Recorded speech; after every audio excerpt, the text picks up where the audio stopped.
बिस्मिल्लाहिर्रहमानिर्रहीम। नापाकी की हालत में एक चीज़ जो बहुत ज़्यादा लोगों को फेस करनी पड़ती है और लोगों को बहुत कंफ्यूज कर देती है वो है हालत जनाबत हो या हालत हैज़ो निफास हो ख़वातीन के साथ। उसमें ज़ाहिर है कि जनरली इंसान के जिस्म पे पसीना आता है।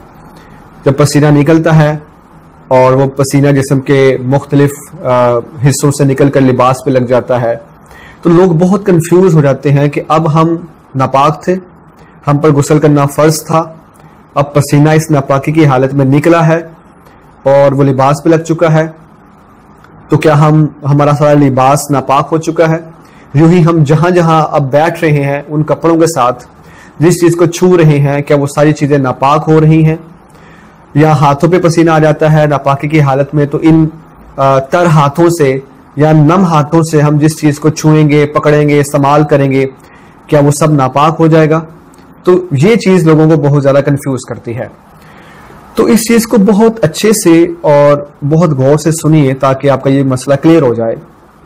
तो देखिए, जब एक इंसान हालत जनाबत में होता है या ख़वातीन हालत हैज़ो निफास में होती हैं तो इसकी इब्तिदाई सूरत तो यही बन सकती है। मसलन एक शख्स को रात में सोते हुए एहतलाम हुआ, उसकी आंख खुलती है, वो देखता है कि उसके टांगों पे, ट्राउजर पे, शलवार पे या पैंट पे नजासत मौजूद है, वो गीली है या खुश्क हो चुकी है। फिर उसके बाद उसको पसीना आता है और वो पसीना इतना ज्यादा आता है कि उसकी वजह से टांगे भीग जाती हैं, बदन भीग जाता है और शलवार, ट्राउजर या पैंट जो भी है वो भी भीग जाता है। तो इस सूरत में तो हम कह सकते हैं कि चूंकि टांगों पे और ट्राउजर पे ऑलरेडी नजासत थी और पसीना बहुत ज्यादा मिकदार में आया कि उसने सारी टांगों को वेट कर दिया, भीग गई या ट्राउजर सारा भीग गया, तो हम कह सकते हैं कि हमारी टांगें या ट्राउजर तो नापाक है।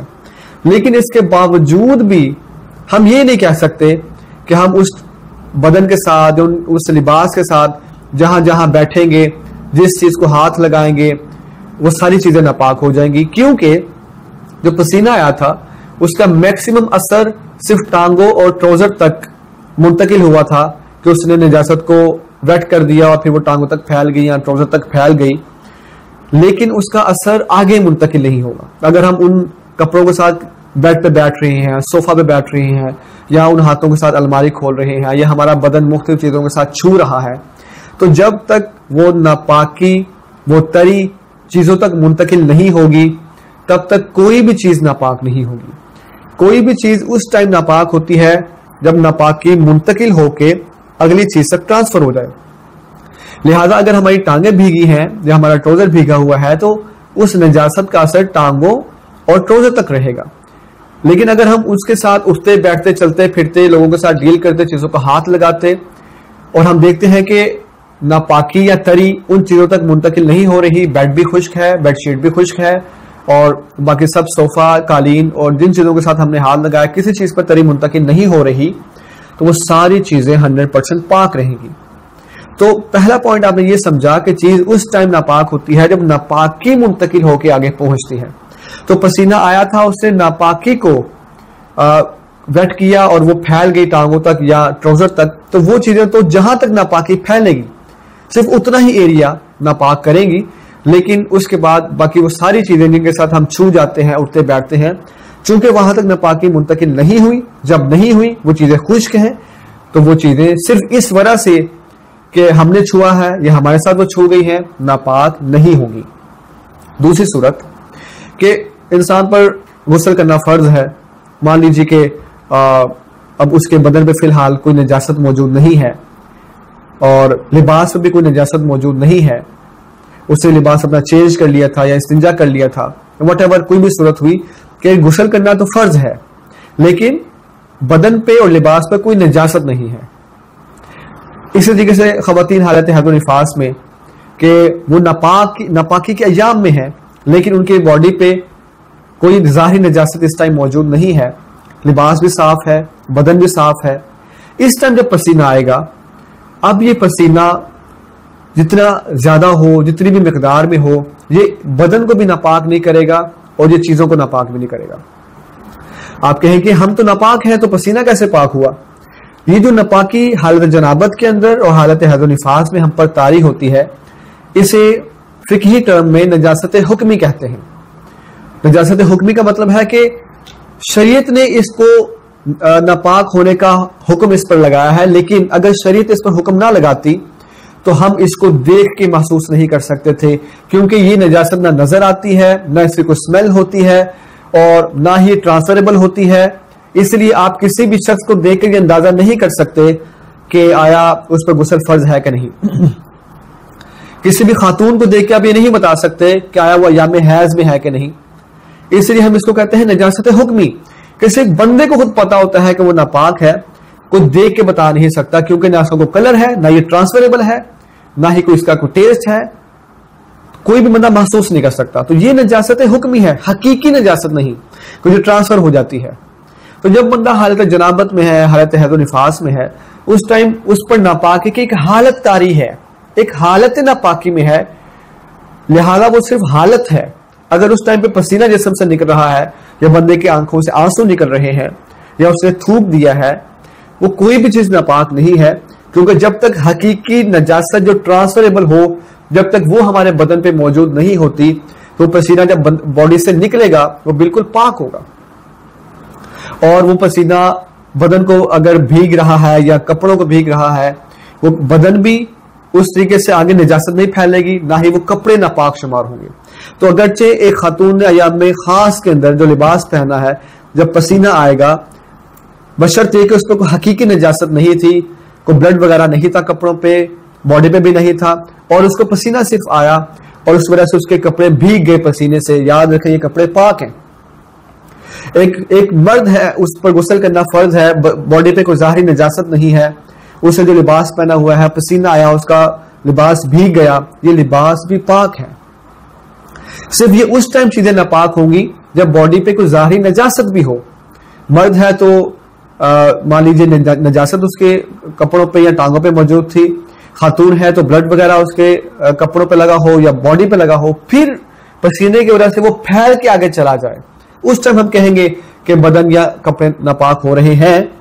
लेकिन जब ये जाहिरी नजासत नहीं है तो कोई भी चीज नापाक नहीं होगी। ओके, अब जब बॉडी पे कोई जाहिरी नजासत नहीं है तो पसीना आएगा तो हमारा लिबास पाक है, हम जिन चीजों पे बैठेंगे उठेंगे, चीजें हमारे साथ टच होंगी। हमारे हाथों पे पसीना आया, हमने उन हाथों से अलमारी को पकड़ा, तो क्योंकि हाथों पे कोई जाहिरी नजासत तो नहीं थी, तो ये अगरचे वो अलमारी का हैंडल तर हो गया, कपड़ों को हाथ लगाया, उन पर तरी मुंतकिल हो गई, तो ये नापाक कोई भी चीज नहीं होगी। अब आखिरी बात यह है कि आपने सुना कि मैंने कहा कि अगर बॉडी पे कोई जाहिरी नजासत हो और फिर वो पसीने से फैले तो हम कह सकते हैं कि लिबास नापाक है। अब बहुत से लोगों को ये चीज परेशान करेगी, वो कहेंगे अल्लामा साहब, खवातीन कहेंगी हम अय्याम खास में होती हैं, तो हमें यूं शक होता है कि क्या पता कि हमारी बॉडी से ब्लड मुंतकिल होकर पसीने के साथ हमारे कपड़ों पे लग गया हो और हमें पता ना हो। मर्द हजरात कहेंगे क्या पता कि हम नापाक थे तो कहीं ना कहीं को कतरा नजासत का लगा हो और वो पसीने के साथ फैल के हमारे कपड़ों को या मुख्तलिफ चीजों को लग गया हो और हमें पता ना चला हो। तो याद रखें, ये क्या पता और क्या मालूम की बुनियाद पर हम किसी भी चीज को नापाक नहीं कह सकते हैं। मजहब इस्लाम एक बहुत वसी मजहब है, इसके अंदर बहुत वसअत है, बहुत आसानी है, बशर्ते कि हम इस आसानी को कबूल करें। आपको यकीन चाहिए, जब तक आप अपनी आंखों से नजासत मुंतकिल होती हुई नहीं देख लेते, तब तक आपके पास कोई राइट नहीं है कि आप कहें हो सकता है कि वो नजासत फैल गई हो और उसने मेरा बदन, मेरा लिबास और मेरी चीजें नापाक कर दी हो सकता है कि बुनियाद पर आप किसी भी चीज को नापाक कहने का हक नहीं रखते।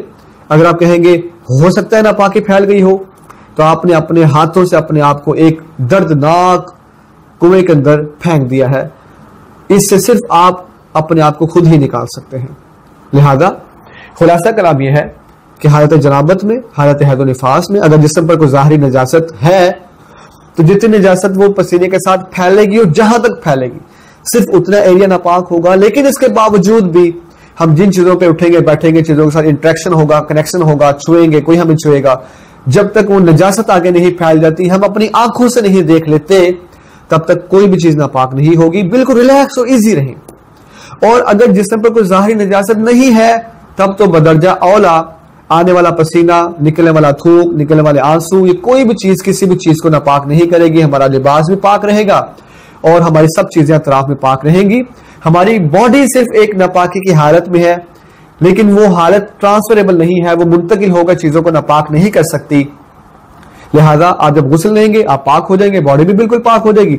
और जो आपने उस टाइम पे लिबास पहना हुआ था, अगर उस पर कोई ज़ाहिरी निजासत नहीं है, आपके पास बिल्कुल ऑप्शन मौजूद है, आप गुस्ल के बाद भी उसको पहन सकते हैं। उम्मीद है कि आप समझ चुके होंगे। इस तरह के मसाइल सीखना हमारे लिए, नौजवानों के लिए, बड़ों के लिए बहुत जरूरी है। अगर अभी तक आपने हमारा तहारत कोर्स ज्वाइन नहीं किया है, नीचे मेरा व्हाट्सएप नंबर है। अगर आप पाकी नापाकी के वसाविस का शिकार हैं, उसके लिए अलग हमने कोर्स डिजाइन किया है।